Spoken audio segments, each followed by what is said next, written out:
Hello, we've got a Talking Trisomy podcast, and today I'm very excited. We've got two newish members to Soft, but we got Zach and Anna. They're coming to us from the Chicago area. And so, all things Chicago runs in their blood. So we're excited to chat with them. But the big reason we want to talk to them, and we're going to have some special guests show up, is their son, Patrick. Patrick has trisomy 9. And he's just a good time. When I met him, when Patrick and the family were all at a conference last year, Patrick, I think, was one of the stars. I mean, all the kids are stars, but Patrick's got a little, he's got a little fame to him growing. So he had a little bit of a following. So I'm excited. We're gonna have Patrick just come on, and some of your guys' daughters, and so we'll have the whole family at some point. But Anna, Zach, thank you for joining us on today's podcast. And so we're just going to talk about all things trisomy today. Thank you again for joining with me. Yeah, Thanks for having us. All right. So um let's talk ages real quick and kind of set where we're at right now. It's 2026. So if they're watching this a few years from now, we're talking, it's February 2026. So tell us about the Jerzyk family and the whole lineup, and then we'll go back in time, and anyway, we'll just keep telling stories. All right, how's the Jerzyk family right now? Tell us ages, names, and how you guys are, where you're all at. Yeah, so I won't share my age because I don't even remember. I'm at that age where I That's can't right. remember. But Sophia is almost 16, Ari is 12, and Patrick is almost 6. Yeah, 6 in March. It's in March. Awesome. And he So was born yes, right at the beginning of COVID where we had no idea what was happening. So so interesting. there's all sorts of layers upon layers of things going on. Oh, yeah, just Now, right in the beginning.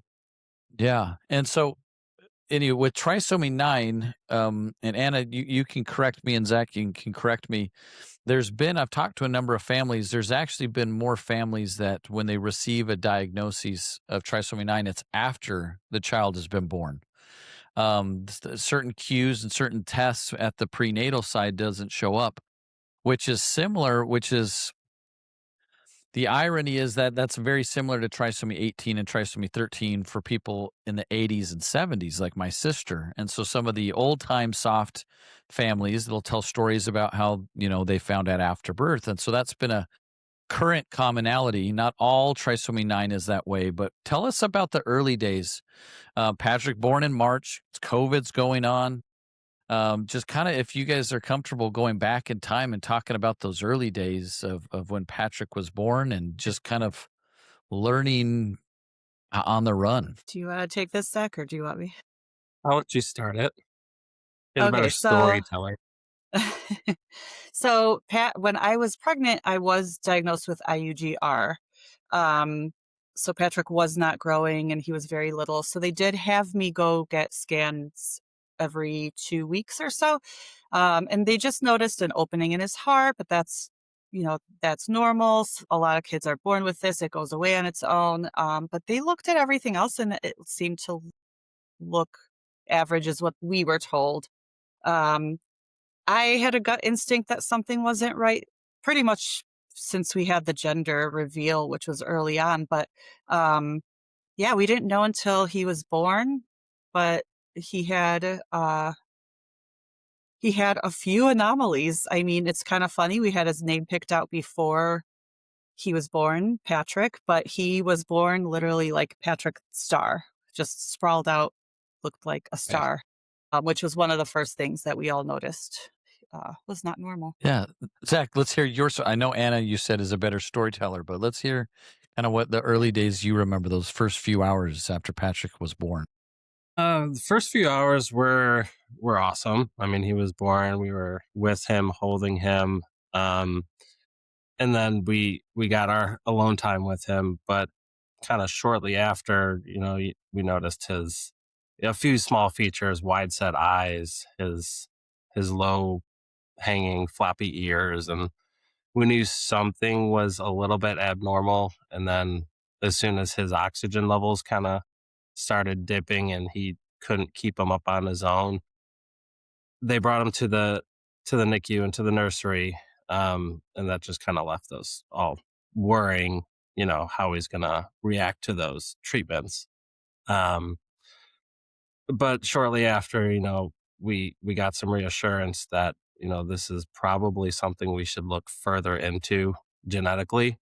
And the biggest blessing for us is having him transferred to Lurie's almost immediately, from Northwestern where he was born, and he got a fast track to Lurie's, and he had a room all ready to go for him, rather than if we left the hospital, he would have, been put on a wait list. And Yeah. who knows how long that could have taken Yeah. for him. And adding to that, so when we were at our local hospital, they were just like, oh, when he starts eating on his own, because he was aspirating his food and he was not suck, swallow, breathe. Yeah. He Like wasn't he taking to just, breastfeeding or he nothing. was not taking to eating or anything. So he was on an NG tube also on oxygen, but they kept saying like, oh, he'll be out of here soon. And we were like, no, he's not.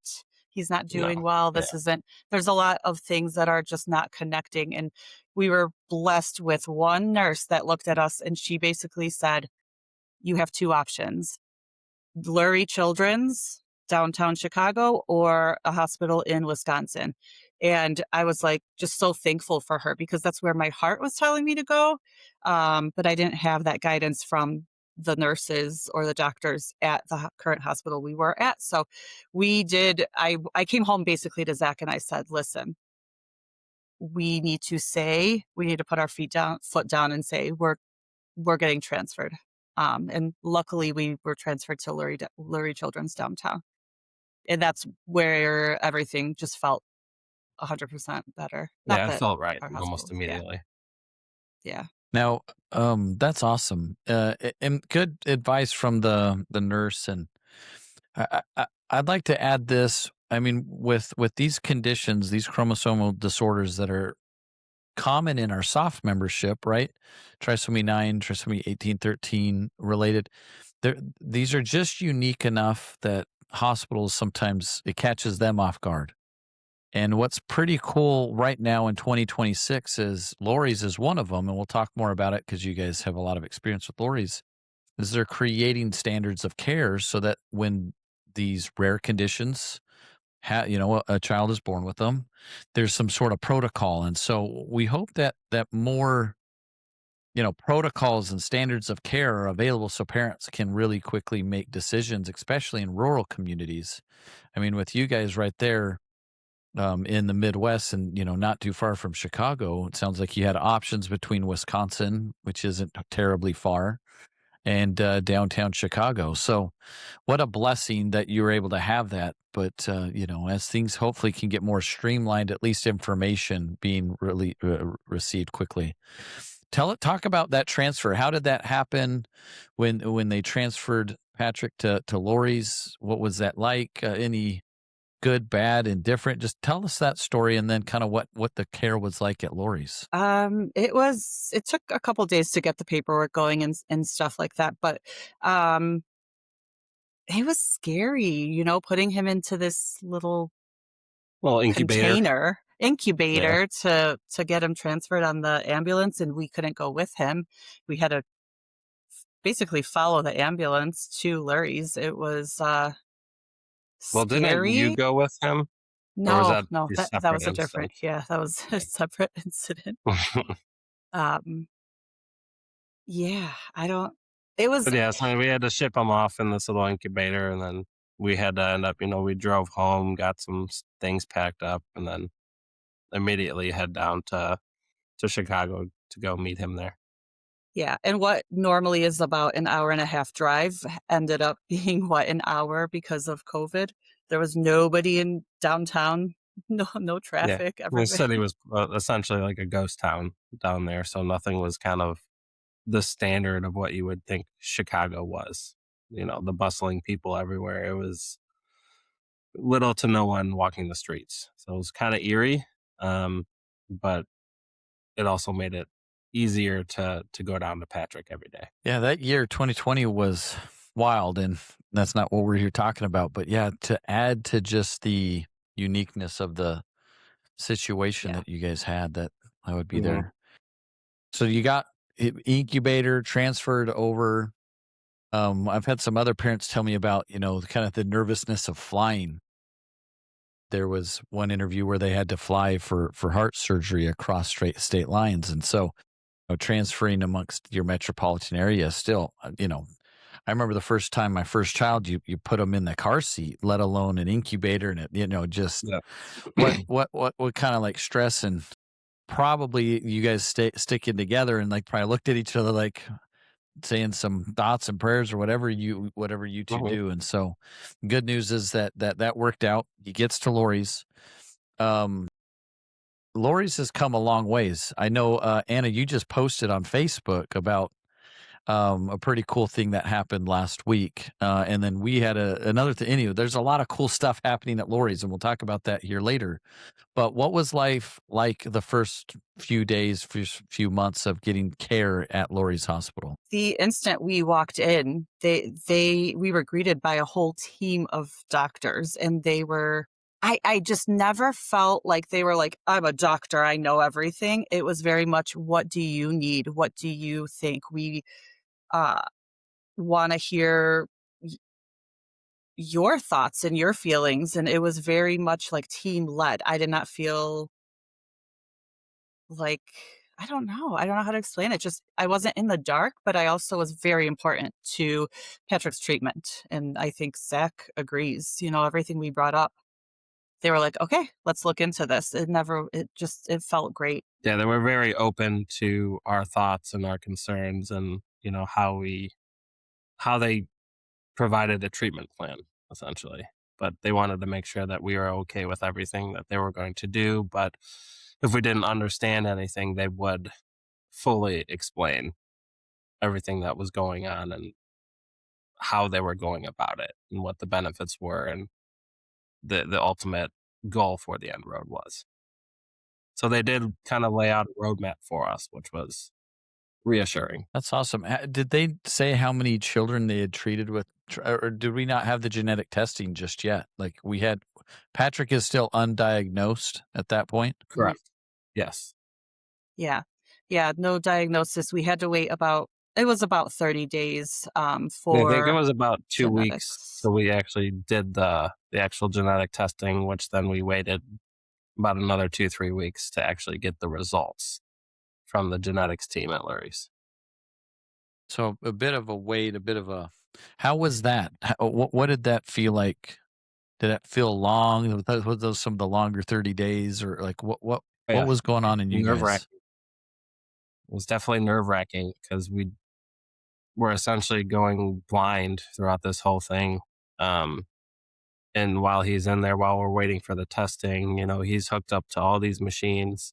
He can't breathe on his own, and is the ultimate fear of one of us was there and one of us can only see him a day. So, because of the whole start of the COVID, so only one parent could actually be on location per day. So, when, myself was there one day and I had to leave, you know, the thought of, am I leaving my son for the last time would occur.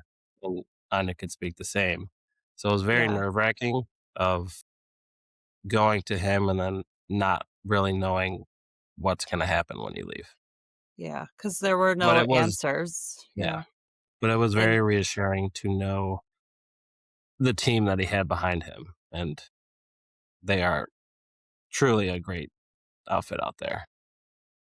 yeah, it was just probably the hardest time of my life, was just walking out of Patrick's room, not knowing if I were to leave, would that be the last time that I was able to hold my son alive? Because we had no idea what was going on. So, and I think it was really hard too, because like Zach said, we couldn't be together. It was either me or either Zach. And then we had two daughters at home. So my heart was like, just separated, like I wanted to be home with my girls during this COVID, and I wanted to be with Patrick. Didn't want to leave his side, but and then we really didn't have each other because that's, I think, was one of the struggles too, is, just one parent at a time. And so it was a very hard time. Yeah, that sounds like it. That would be very hard for me, having to juggle all that and not be together. And to both your points, man, just walking out of that room, is this the last time I'm going to see him? You sound like multiple monitors, multiple equipment pieces going on, like without a diagnosis. So let's get, what did it feel like when that came back? So it took a couple weeks to get the test done, took a couple weeks to get the results. What were those early feelings, thoughts? What did you guys do when you learned about the trisomy 9 diagnosis? Let's talk about that. Prior to the diagnosis, we did receive, we talked to palliative care, which was oddly reassuring that no matter what, we had support, but it was scary at the same time. But so I did Google because I'm a Googler, and no matter what I searched up, it led me to not great news and very old, outdated photos. But as soon as we got the diagnosis, honestly, I felt like I could breathe. Like it was a relief, I think, just to have an answer. It wasn't Correct. scary. Yeah. Yeah. There The was a same lot of way, reassurance. Zach? Yeah, go ahead. Yeah, there was no darkness as what it felt behind the results from the genetics team. So there was no kind of glooming kind of aura that I felt from the team when they actually sat us down and we had the meeting with them. It was more, this is what Patrick has. This is what we found. He has an extra, partial ninth chromosome. But it was more of a positivity outlook rather than this is what he has. The expectations aren't great. There was none of that. It was very reassuring. So it kept us in a positive light. Yeah, and what really helped was the doctor was like, I normally don't tell parents this, but go online, go on Facebook, find the community. And when we did find the Facebook groups, it was like instant, like, okay, we have a community, we have families, there's children that are thriving, there's adults that have trisomy 9, and it just, it didn't seem like a diagnosis anymore. It was like, okay, this is our new journey, and Patrick's gonna be okay no matter what outcome, but he's gonna be okay. It wasn't just it wasn't like this, yeah, like Zach said, darkness anymore. Yeah. Or just the thought of, hey, well, we're not going to see him grow past, 12 months. There was, a reassurance that, he's going to have a long life. That's pretty awesome that they were able to, when you heard the news, you received the diagnosis, it allowed you to then walk a new journey. It opened up opportunities for you. So there was optimism. There's that feeling of a direction. So I like the way you said that. It's interesting.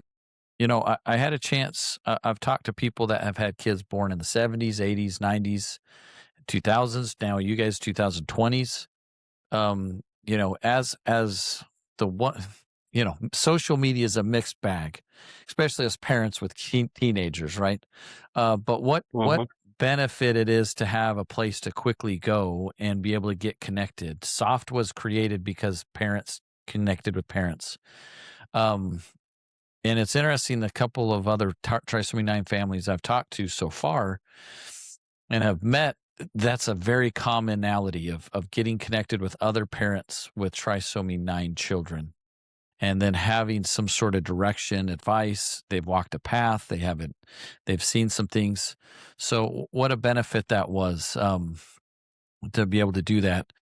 Because you're right. A lot of times when you Google things, especially with these conditions, it is not always the best of news. It might be a little negative slanted. And so that early days you met up with a group, was it on Facebook?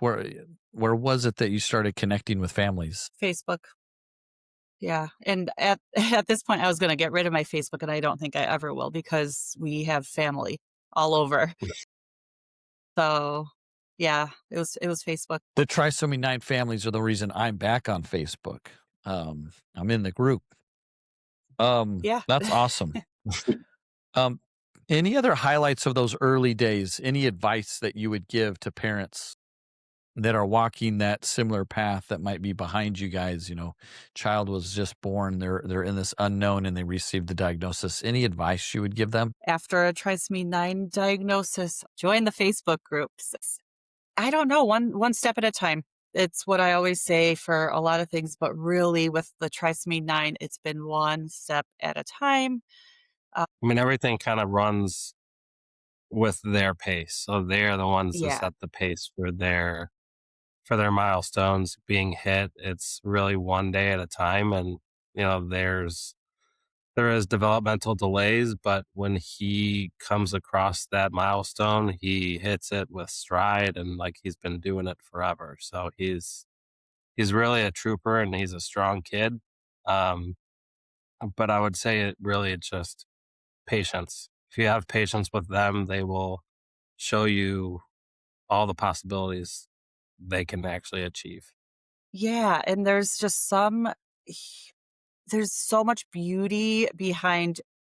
I feel like Patrick teaches us more than we can teach him, and just really, I don't know, he really has taught me so much in life, and everybody else, I think, who has been around Patrick. But I think another big piece of advice I would give everybody is do not put a limit on your kids, especially when they do have disabilities or special needs, trisomy 9.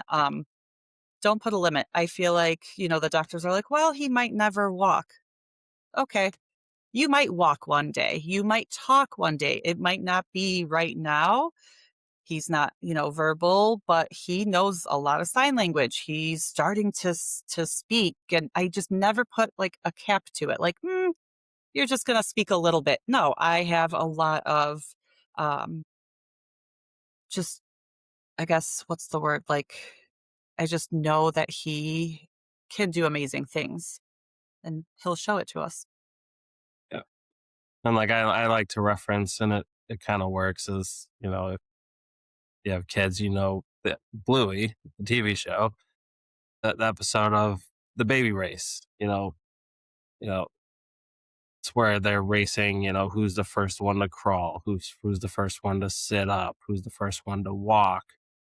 There's not really any of that with Patrick or, people with disabilities. Really just take it one step at a time and they will show you when they are ready. But you can't limit their possibilities. That is awesome. I love all that. Um, I've got some pictures, Anna, you sent me, so we're going to test this. If this doesn't work out, we'll just cut from here and we'll just jump to the next thing. Because I haven't done this before with this software, but let's try it.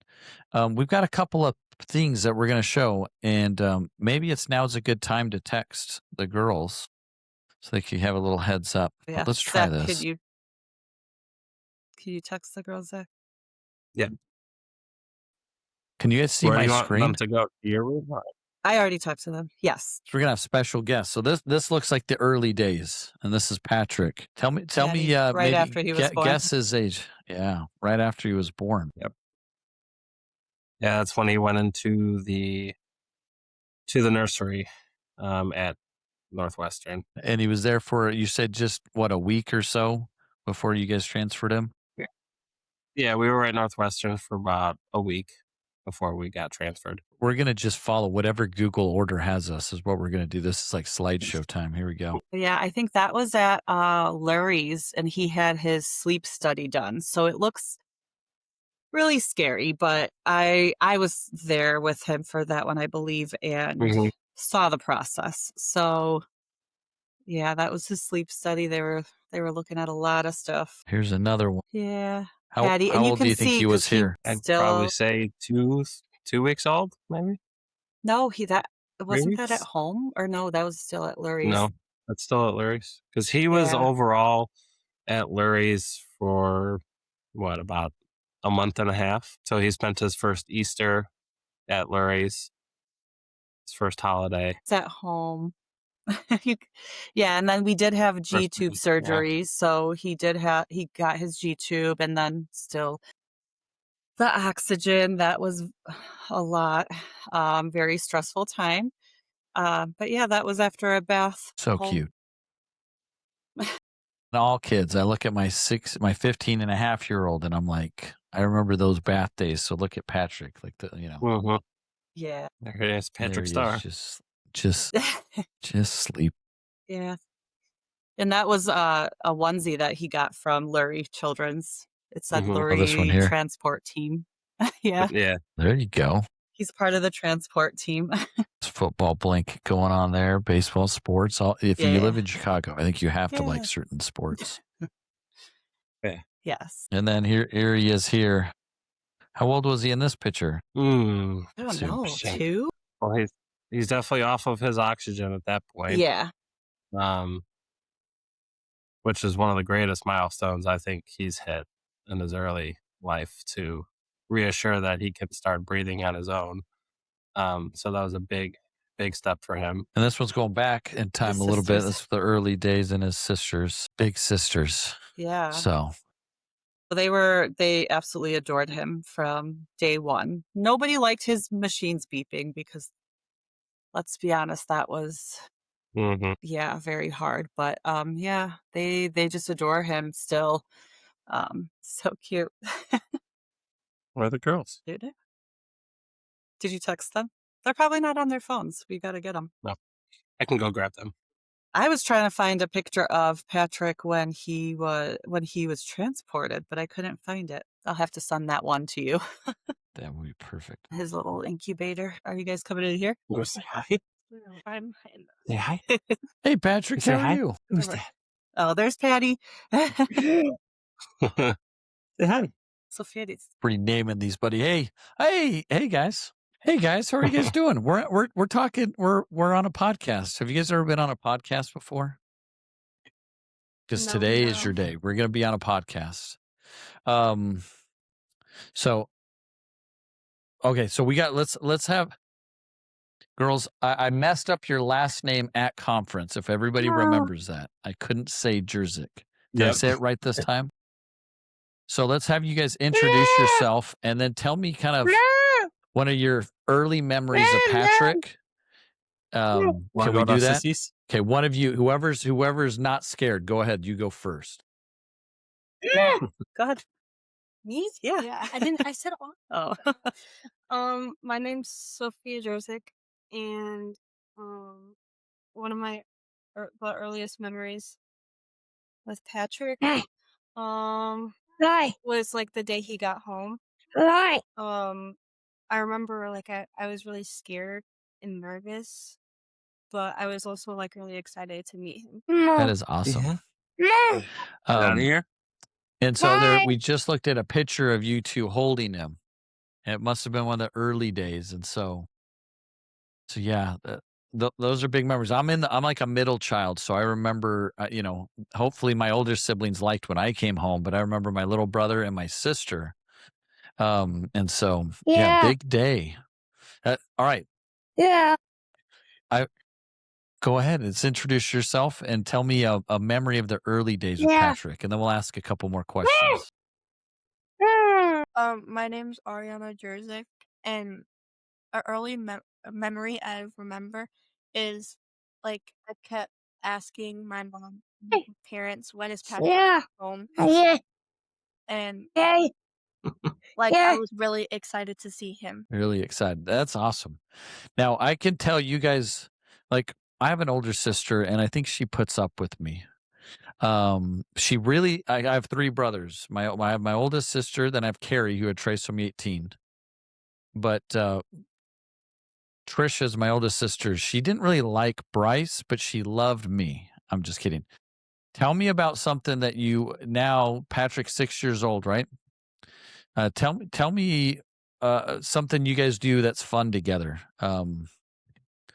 Is there anything that you do, just either the three of you or one of that you do with Patrick that is just awesome? He really likes playing with magnets, and I sometimes like build them with him, or he likes coming into my room sometimes, and we just like sit there and like turn something off or just being with him. Being there with them. I love that. Do you have any? Do you want to add any more? Me and Patty hang out a lot. Like, whenever I'm doing my homework, like, he comes in the room and he just, I think he just likes being there with me because we hang out almost all the time, doing, watching TV, playing with cars. I don't know. That's awesome. What's his favorite TV show, or what's your favorite TV show you like to make him watch? He likes watching The Simpsons. As of late. Patty, you just went way up the ranks. I am a Simpson I love The Simpsons. My wife always gives me a hard time because she didn't grow up with it. But in our house, we can watch the early days because those are the ones I was raised on. So I'm glad Patty likes The Simpsons. That is awesome. My parents are going to laugh when they listen to this because we were a Simpson family. So that's great. Patty's got a little Bart in him. He can be probably rebellious, but he also, can get after it like Maggie. Just be the star of the whole family without saying much right now. One of these days, though, right? So you girls, I'm a sibling. I have two disabled sisters. Carrie had trisomy 18, but she passed away when I was 3 years old, so I don't remember her much. But my youngest sister, Savannah, I'm about 10 years older than her. And I spent a lot of time. I remember doing homework, and she would just kind of come in the room, and we'd hang out. She loved to watch Arthur on PBS, or we would watch The Simpsons, I guess, is what we'd also do. But Savannah, is someone that just made me better of a person. I saw things differently than my friends did because Savannah, with her, she just lived life via Savannah. So she too couldn't talk, or she can't talk. She can do some signing. And so they say Patrick can do some signing. Is that how you guys talk to him, or how do you guys converse with him? You just kind of know what he wants. Like that makes sense to me because that's how Savannah and I talk. How do you guys get Sometimes- along? No, go ahead.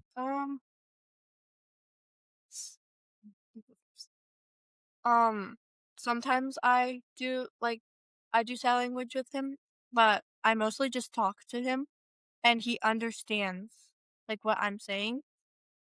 And a lot of times I understand what he's saying, or sometimes he points to whatever he wants. So. Yeah, it just becomes the normal thing. And you just kind of know. So I love that. If you guys have anything else you want to add, I'd love to hear it. I also want to show you guys off. You guys are in a book. Now you're in a podcast and you're in a book. I don't know if your parents have told you this, but you guys are in a book. Do you guys want to say anything else that would be good for other families to know that have children with trisomy 9? He made me how to explain it, but he made me a better person. When I was before Patrick, I everything had to be a certain way, and I hated change, and that's one of the reasons why I was scared for Patty to come home. But when he came home, I was still nervous, but living with him just I don't know, I just started to see the better things in the world, and I didn't think of everything as negative. And I don't know. That's beautiful. I really agree with you. There's just something that siblings, brothers, sisters, neighbors, friends, aunts, uncles, we all bring something different to life. And I can 100% tell you, I like to say this. I am a different person because of my sisters. You guys are better because Patrick's your brother. And there's things you'd never learn if Patrick didn't have trisomy 9. And there would have been things you would have learned. But it doesn't whether he had trisomy 9 or not, he was going to be your brother and he would make you better. But there are some things that you would not be, and you would not see life the way you see it without him bringing this perspective. So anyway, I like to say that I'm a better dad. I hope that I'm a good dad, but I think I'm a better dad because I had such wonderful brothers and sisters, all of them. All my brothers picked on me, so I know how to tease my kid. I'm just kidding, right? It's all these cool things, and so Patrick has definitely done that. Okay, here, I'll let you guys go right after this, and then I'll talk to your mom and dad, and we'll talk more about Patrick here in a second. But I don't know if you guys know, I might have to zoom in, but here in this book, you guys are in a book, huh? You see that there? All three of you guys are reading Patrick a book. So this book is the Trisomy 9 for New and Expectant Parent book. And Patrick's in here a couple of times along with some others. You guys actually might be in here twice. We took a picture in the group. And so there's a number of pictures of other kids, and so there's I think about 10 children and some families and some other stuff. So pretty cool stuff, but just the three of you are in the book in your own pictures. So so this book will be used hopefully to give to families that have trisomy 9. So anyway, you guys are famous now. As my 10-year-old would say, you're on YouTube and you're in a book, so you're famous. You guys are cool. Thanks for joining with us. Is there anything else? Otherwise, I'll let you guys back to your festivities for the day.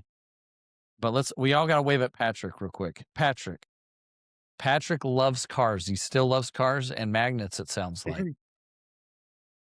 Loves it. And when we would be at conference he likes last to year, carry like 30 cars in his pouch. Yes. I was just saying he loves to carry 30 cars like in his pouch, in his sweater. He sometimes will somehow make it to school with 28 cars, and the teachers have to be like, hey, he had 28 cars with him in his pockets. I don't know how he does it. Sneaks them in. Yep, he's reaching gets for on one the now. bus, gets going. Patrick's already sneaking them in. But thank you, girls. Thanks for joining with us. We'll add this podcast to the rest of them, but we're going to keep talking. Let's have you, Patrick and the girls will leave, and then let's finish up chatting a little bit with mom and dad about some advice we could give other families, because that's what we're here to do, is support each other. So Patrick, Hi. just live it. What is this? If Patrick wants to, either way, but yeah, probably wants to get back to pregame. I'm just kidding. Anna, Zach, that was amazing. You guys have quite the family. They were for being first timers this last conference. I think they just, when the siblings get together, and I always like to tell people this, when you don't have to explain, like, my sister was in a wheelchair, or why does my brother not talk, or these things, and you're just at conference and you're with other siblings with kids that have sisters and brothers that have a myriad of things going on. You just feel like you're, I don't know, you don't have to explain yourself. And I don't want us to use the word normal, but you just feel like you're around other kids that get that. So I always have a special place for siblings. The cool thing is, when you guys are in Colorado this year, my kids and your kids will hang out for 2 different sibling activities. I don't know if that was like appropriate for me to do, but I said, we need to have more activities for the siblings. If a sibling is in charge now, then a sibling's going to make sure that we're going to have lots of fun things to do at conference. So we had the girls on, we had Patrick on. Man, was that fun. And I just love that I didn't pick the pictures, but I know the person that picked the pictures in the book, and I just was so excited that they picked your family's picture to have all 3 of them in the Trisomy 9 book. I thought that was just so fitting, so perfect. Yeah, so let's talk a little technical. So there's mosaic trisomy 9. This is me learning. I was no geneticist. I was no doctor. I studied business in college and running organizations. But Patrick has trisomy 9 partial, T9P, correct? Correct. Do you want to describe that kind of briefly in layman's terms, as like explain it to a silly, not very educated person like myself. And then let's talk about Patrick is got no hair. Let's talk through that because that's something else. Mhm. So let's talk a little bit about the genetic side of it and maybe make some cool little advice for others, and then we'll pick up and we'll wrap up here in a minute. But I don't know which one is more medically savvy. Is that you, Anna, that can tell it? I don't know. I was I'd just say, talking to yeah. Zach about it, that we see actually Dr. Lee on Monday, tomorrow. And I told Zach we need to ask her, like, can you please go over his diagnosis and tell me exactly what everything means? Because I still feel like we're learning too. So he has 9p, which is an extra ninth chromosome. It does affect all of his ninth chromosomes. All of It's us just the need. partial arm of the ninth. So he does have three of them. Which isn't, it's interesting because me and Zach actually, so this is another really cool thing that Lurie's did, is they tested me and Zach, and it came out that I have a translocation. So I have two DNA cells or chromosomes that are flip-flopped. So that was very interesting. But yeah. Yeah, genetics is so fascinating. I've have been around it sort of, and just what makes us all tick and how this so miraculously comes together. But in the meaning three, right? There's three ninth chromosomes. Patrick has a partial of a third one. I think that's what it would be. When we get back from Dr. Lee, we'll have to edit all that and we'll Yeah. put it in the comments. But what I hope that the message is this, and I've talked to a lot of parents with kids that lived a number of years, and they kind of become the resident expert of their community. And and I look at doctors, and they're doing a lot of great things, and doctors see a lot of patients. And so the few doctors, you guys are lucky. You have Dr. Lee there at Lurie's, who is becoming one of the world's leading experts of trisomy 9p. So she's in your backyard. But I think, other folks in other communities, these kids kind of become an opportunity to help spread awareness and education, because these doctors, the numbers are still small.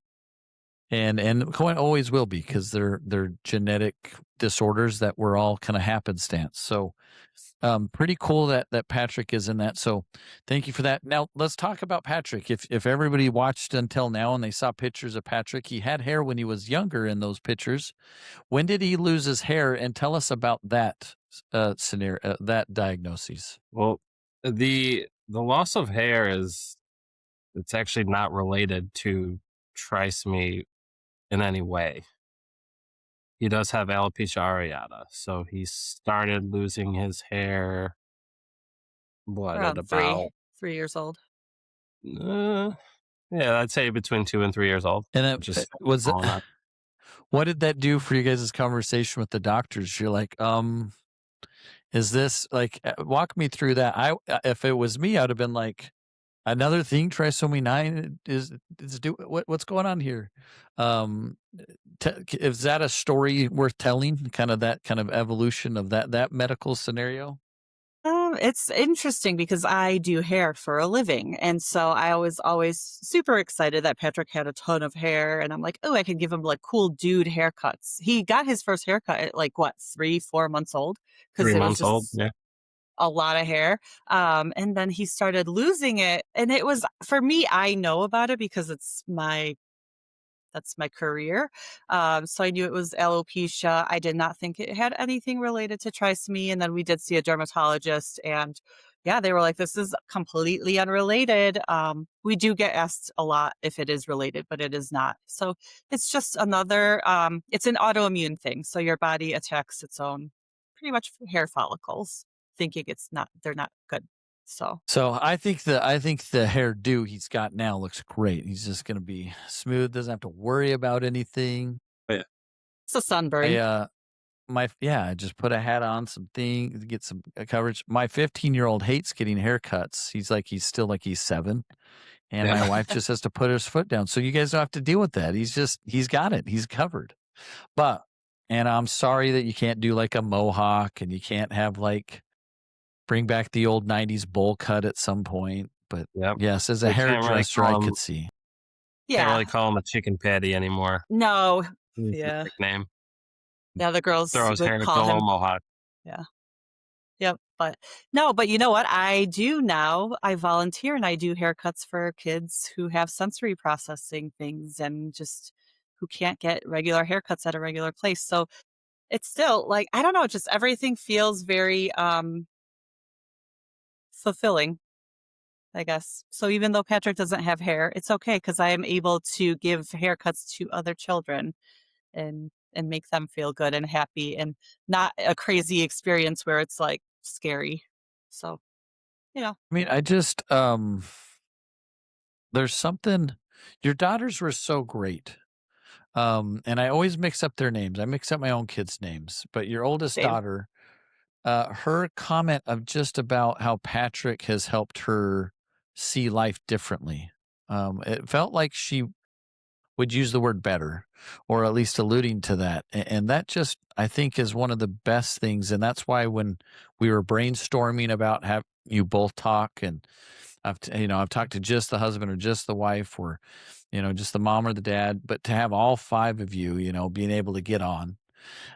Tell me about your perspective as parents, how this has been for your daughters. I think for me, the things I read at times, or the sad parts of consult conversations parents have had in the past would be like, having a child with disabilities is going to be a strain on your marriage. It's going to be a strain on your children. You're right. And Zach, earlier you said that when you received diagnoses and kind of advice early on, they didn't lean into anything like that. And I'm talking about things from 30, 40, 50 years ago. So I don't want to paint current medical practitioners in any light, but it is interesting to me that the evolution of support has changed for the better for the most part. But I want to hear your guys' perspectives. Patrick was born in 2020. We're in a world of internet and all these things. Teenage life is not easy. I've got teenagers. What is life like with Patrick in your house for your girls? Is that something you'd be willing to talk about? Just sibling relationships from a parent perspective? Yeah, I feel like, uh, I mean, Patrick has completely changed the girls' outlooks, both of them. They've both always been very sweet girls, but having Patrick, they just see things just so much more beautiful and like, hey, You have a much wider lens. yeah, and like I like just the fact that like, well, if Patrick can do this, if Patrick can do anything, then I need to be a little bit more positive and what's the word I'm looking for? But just more like I can do this, more confident. But just the way they treat other people, they have really opened up. Like everybody is a person, everybody has feelings, and they go above and beyond. I mean, Sophia being in high school, her gym class is helping out the special needs kids at her school. So she'll walk the track with them. She'll play catch, and she wants to volunteer. Finally, they're like, I think I know what I want to do with my life. And they definitely are thinking about helping other children, especially with disabilities. So it's really opened up a whole world of opportunities for them. Zach, you said wider lens. Do you want to add anything else to the thought? I mean, piggybacking off of what Anya said, I mean, having Patrick in their lives really widened their outlook on life altogether. They see things more positively. Um, they they understand things a lot more, which I think helps them when they encounter, you know, other people with disabilities. They don't look the other way, or they don't kind of tell themselves one thing without really knowing the full facts about, someone else's life. They'll ask questions. They'll genuinely be curious of their surroundings a lot more, and everything is put into a different light, but all with Yeah. positivity. Yeah, a lot of it is, mom, dad, you never know what somebody else is going through. You never know how this person is feeling. And they really lead with heart first, even if somebody appears to have a tantrum or a hard time or not kind to somebody else, they look beyond that. They're like, well, what is it about them? Why are they so upset? Because what they see is like, well, what are they going through? How are they feeling? Um, I don't know how else to explain that, but yeah, they really go beyond the surface. Appreciate that. And it means a lot. I know just even being around the kids, even if, seeing my children, my oldest came home from conference and she talked a little bit differently about a career she wanted to get into. And now she's just kind of thinking things differently. These kids, some of them become adults. So we'll say these individuals just change the world, and they change hearts, and they soften hearts, and they put perspective. If my Phoenix Suns or my son's basketball team, right, loses, does it really matter? Like, it puts things in perspective, So I just love. And Patrick's energy on camera was just impatient, like just infectious. It's I was just just ready electric. out. Electric is the way to say it. So let's talk future. What is you guys' outlook for Patrick? I know right now he doesn't speak. Some of his friends in the community that are older than him, that they've got to that point where they are speaking. What is you guys', not that I want to put all on verbal, but just like, what is your outlook for Patrick for the next couple years? Like, what are you hopeful for? What are you working on? Let's paint the future. You want to take that one, Yeah. Zach? Yeah, go ahead. Do you want No, me to take it? yeah, go ahead. Yeah, I think it's on you I this mean, time. I think Patrick within, the next 5 years will be almost a fully functioning, verbal kid, picking things up like it's a second nature for him. He's very quick with his learning, and, it almost appears as, one day he wakes up and he's like, I'm going to start saying this word and telling you what I want and verbalizing his cues with actions or his sign language. Like, he makes it very evident and clear, whether, I want my shoes on, or, hey, can you sit down? I want you to play magnets with me. It's almost on a daily basis to where, I know exactly what he wants, what he says, but I mean, even with a year time period, I think he will be able to hold much more of a, simple conversation, not getting into a, full blown line for line. But I think he's really on a trending scale of going upwards with his vocabulary. Awesome. Not only verbally, but his sign language does get a lot more fluent. Yeah. Yeah, he just picks up things really quickly. So I think I just I you never know with Patrick. He surprises you. But yeah, just challenging him, just always believing that he can do something. Um, he just believing in him has definitely helped, I think, him and challenging him to do things. Um, he's really grown a lot. And now his teachers are like, wait a minute, he knows how to do that? Okay, I think he knows more than he shows us because he's a smart kid. But yeah, just challenging him. But he'll be, I don't know, totally different kid at conference probably. Yeah. Let's do it. Well, awesome. I know I've asked the question about advice already, but is there any other lingering advice that you would give to families? We're here to support. We're here to educate. We're here to empower parents to make decisions for their families and for their child.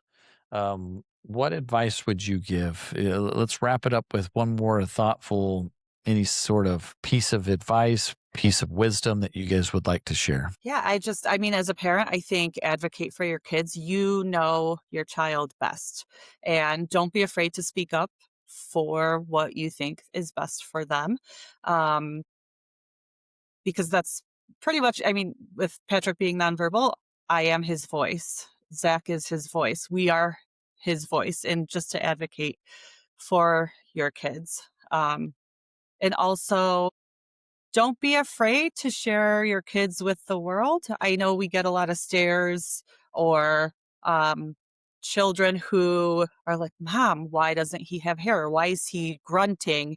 But I have found that when I go up to a child and I say, Hey, are you wondering why he doesn't have hair? It's this, it's, and then I go into like, it's called alopecia. Have you ever heard of that word? And then you start to educate, and it's like their demeanor completely changes from really curious and like, why does he look so different to, oh, well, now I know the next time I see somebody who's bald, they might have alopecia or they might have trisomy. Did you know that that means 3? And then they treat Patrick more like, hi, oh, we're friends now, and it's really cool to see the start of that conversation, even if it's 2 minutes long, the start of that conversation to the end of that conversation, because children are just curious and they want to know because of curiosity. So educate, speak out, and just teach others, because I think that that is the best thing that you could do moving on for the future. Just educating, sharing knowledge. I think that's one of the most beautiful things we can do. Awesome.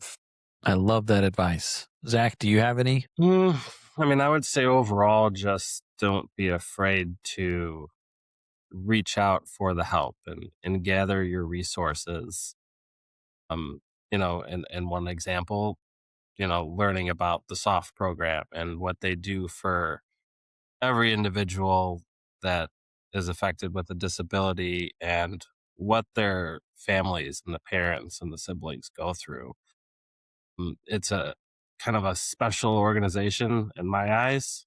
Um, and I really think it helps with everything, the life, the way they look at things and what it can change as a parent overall. I mean, you see a different light of it, and it really just brightens your whole entire life.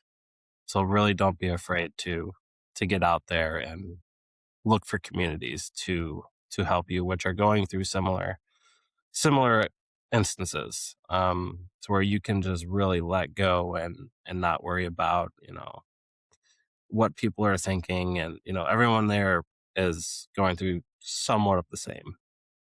So you're all kind of, you can feed off of each other and gather that sense of comfort. That I appreciate it.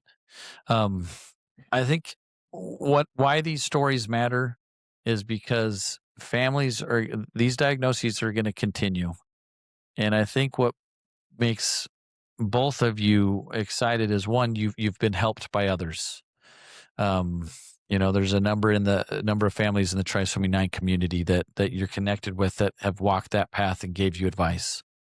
I think you want to help pay that forward a little bit. And so we hope to just bring more stories to the forefront. When Anna, next time you Google things, it won't be so negative. That's the other Yeah. hope, is that when someone in the future says that, and that there are resources at their fingertips. And so we hope to get the book that your kids are so, in, that we can get these in the hands of more families quicker. You can get a digital copy on the website. They're available for Amazon because Amazon's just the fastest printer and shipper. So we just want to make them readily available. And, we're also raising funds, so hopefully we can mail them to various centers around the country. So I think, to me, that's one exciting thing, is that, yes, we're just trying to provide ways to provide information. And then, Zach, to your point, community. SOFT started by 2 parents contacting each other on the phone, and then more gathered, and then more gathered, and then they had an event, and then those events, and now we're on to our 40th conference. And so it's just a matter of connection, support, and feeling not alone. Sometimes when you are the only family with a disability at church, at your community, in your neighborhood, on your street, you sometimes start to feel alone. You are not alone. There are people that have walked this path. There are people that will understand what you're going through, and that's what we're there for. So, Zach, thank you for giving that shout out to why we exist, is just to give each other a helping hand and a hug and a pat on the back, or I guess for us guys, maybe a high five for the dads. But any sort of way that we can make sure that families are getting connected is what we want. This has been awesome. We've never, and I mean, we're just new to the whole Talking Trisomy podcast, but this is the first full family interview. So the Jerzyk families, you did it. Sorry to the other ones. The idea wasn't on the table. So you guys won the full family interview. We've got Patrick on camera. We got the girls on camera. You guys with your great advice. So thank you so much to the Jerzyk family. Those watching, if you like what you hear, comment, share, repost, send, to others that may be in a similar situation. But we hope to just continue to support families and change the narrative by talking more about all things trisomy. So thank you all for listening. Anna and Zach, this has been a lot of fun. But I'm going to leave you back to your evening. So we'll hit stop and we'll get it all wrapped up and we'll get this out live here in a few weeks. So thank you guys. Perfect. Thanks.